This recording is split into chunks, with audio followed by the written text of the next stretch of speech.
Now, Nate Awbrey is a local legend down in Manhattan. Raised in Manhattan, Kansas, he's now a walk-on for K-State men's basketball, and the fifth-year senior is making an impact without even having to take minutes on the floor. Yeah, Jerome Tang calls him an answered prayer. He says he was looking for someone with basketball experience and a heart for ministry. Awbrey checked both boxes, so I caught up with the MHS grad who's soaking in his time as a Wildcat.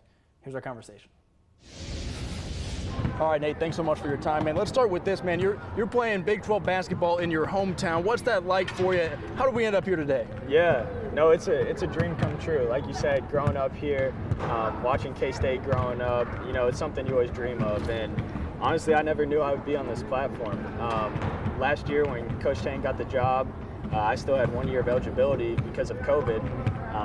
And I reached out to Coach Tang via Instagram, actually. I didn't have his phone number, I didn't have his email, and I just kind of told him my background. I told him my background in basketball, my background in ministry, and just, I didn't know how walk-on situations worked, but yeah, I just reached out to him, and he told me to come into his office the next week, and we got to talk some, and then over the summer I would go up to open gyms and play with the guys, and then at the end of the summer they told me they were going to move forward with me as a part of the roster, and so that's how I got here, but it truly is a dream come true. Yeah, what did that mean to you when you got that news? They wanted you to be a part of not just Kansas State basketball, but a part of kind of something new of Kansas State basketball, kind of a new era, right? Yeah, it was very humbling, you know, like going into it this summer, I was like, you know what, I'm going to try my hardest. I'm gonna show up every day, and you know I'm gonna enjoy the ride, enjoy every step. And so when I got that phone call that they told me that they were gonna move forward with me on the roster,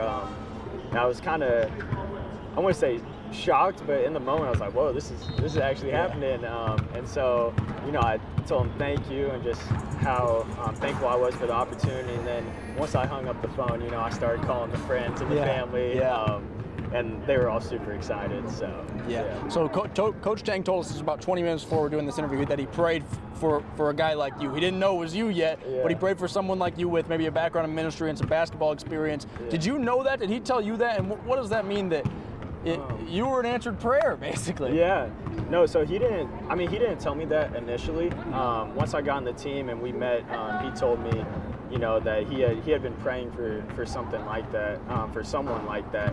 And to hear him say that, it just meant even more to me that I was here in the situation, because I knew it wasn't only, just something I wanted to do, or just some fluke that I was here, but it truly was, God bringing me here to this spot and getting to impact this team in different ways. Like you said, I'm a walk-on, so I might not be on the court during the games, but in practice, in the locker room, all of that. So yeah, it was really special to hear him say that and affirming. Yeah.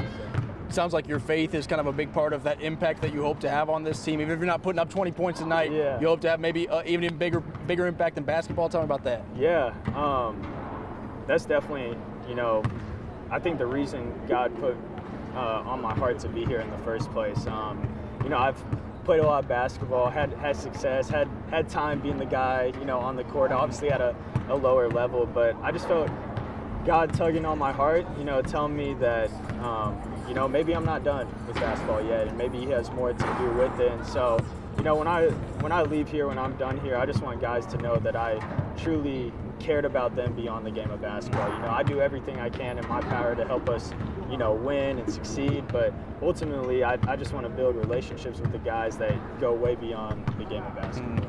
You told me right before we started this interview you grew up a Jayhawk fan. What's up with that? In the Little Apple, you can't be doing that. Yeah. So actually both my parents were KU grads. Okay. And so growing up, I cheered for KU, but once I got the opportunity to kind of start, playing with the team, and then, really when I got the spot on the team, I was like, I'm throwing that all aside. I'm ready to flip that switch real quick. K-State guy for life. Okay. So, it was interesting, growing up in Manhattan, being a KU fan, but now I can finally say I'm here and I'm a Wildcat. Sweet, man. All right, well, congratulations on being on the squad. I know you're making a big impact, and we appreciate your time. Yeah, thank you. Thank you so much.